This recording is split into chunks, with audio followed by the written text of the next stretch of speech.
Hello guys, आज हम पढ़ने वाले हैं अनंत लंबाई का रेखीय आवेश तार के समीप तीव्रता का व्यंजक। ठीक है, तो अनंत लंबाई का जो रेखीय आवेशित तार होगा उसके समीप जो तीव्रता का जो व्यंजक बनेगा उसके बारे में आज हम पढ़ने वाले हैं। ठीक है, तो आगे चलते हैं।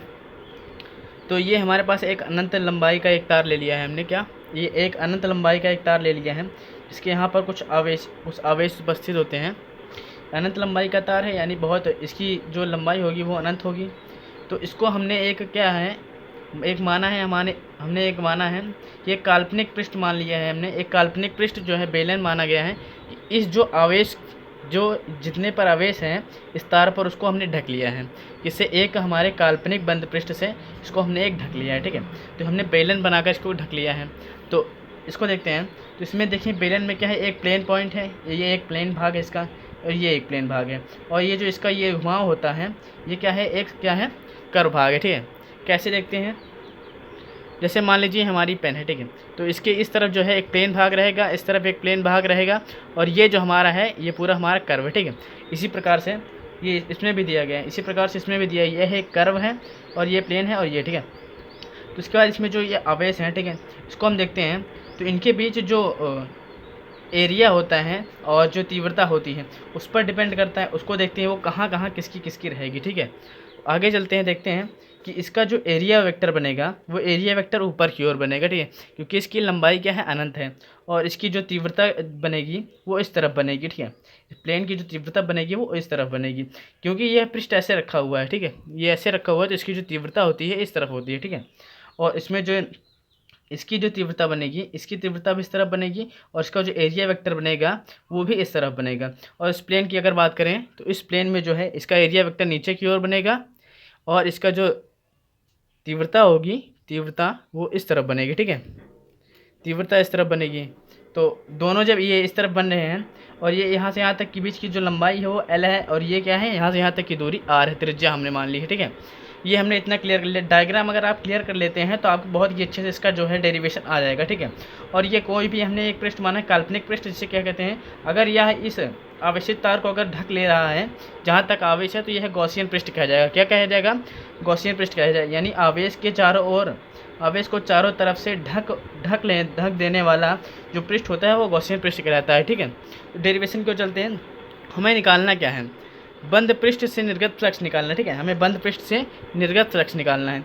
तो हम लिख लेते हैं बंद पृष्ठ का इंटीग्रेशन ऑफ लिख लेते हैं E vector dot D A vector is equal to, हम पहले लिखेंगे प्लेन वन का। ठीक है, प्लेन वन क्या है हमारे यहाँ पर, ये प्लेन वन है। ठीक है, प्लेन वन का हम लिख लेते हैं E vector dot D A vector integration of, plus plane two का हम लिख लेते हैं integration of E vector dot D A vector plane two में लिख लेते हैं। और हमारा एक थर्ड क्या है, कर्व है। ठीक है, ई vector dot D A vector को इसको कर्व लिख लेते हैं। ठीक है, ये हमारा इसने ऐसे बना लिया। ठीक है, हमें बंद पृष्ठ से निर्गत फ्लक्स निकालना है। उसके बाद क्या करना है, उसके बाद ये हमें close integration E vector dot D vector as it is. उसके बाद हमें ये जो प्लेन वन में है, प्लेन वन में हमें देखना है कि जो इसको हम कैसे लिख सकते हैं, जिसको हम लिख सकते हैं E vector dot D vector को लिख सकते हैं E D A cos theta लिख सकते हैं। यहाँ पर ये कॉस थीटा है और थीटा का मान 90 कैसे आया देखते हैं।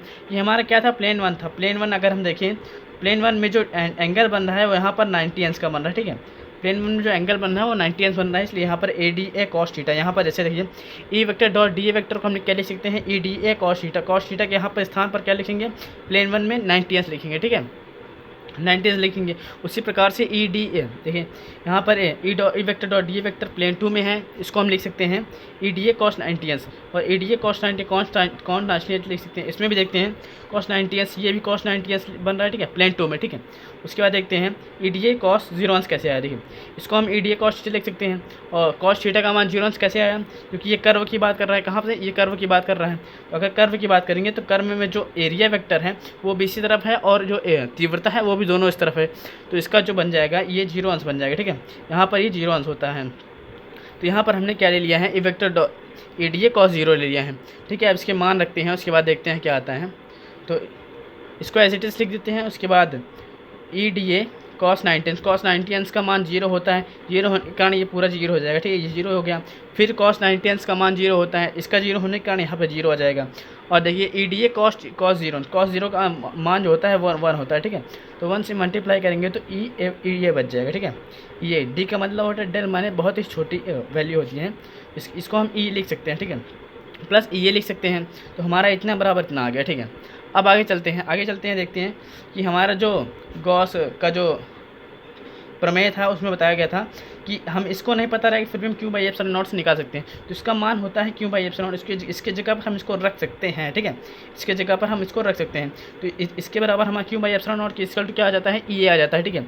अब देखिए हमें यहाँ पर क्यू को क्या हम लिख सकते हैं, तो देखिए लेमडा बराबर क्यू बाई एल होता है, क्या होता है, लेमडा बराबर क्यू बाई एल होता है। तो इसको हम लिख सकते हैं lambda L equal to Q बराबर क्या लिख सकते हैं, लेमडा एल लिख सकते हैं। यहाँ पर जो क्यू था इसके स्थान पर मैंने लेमडा एल लिख दिया, ठीक है। एस टी रख दिया।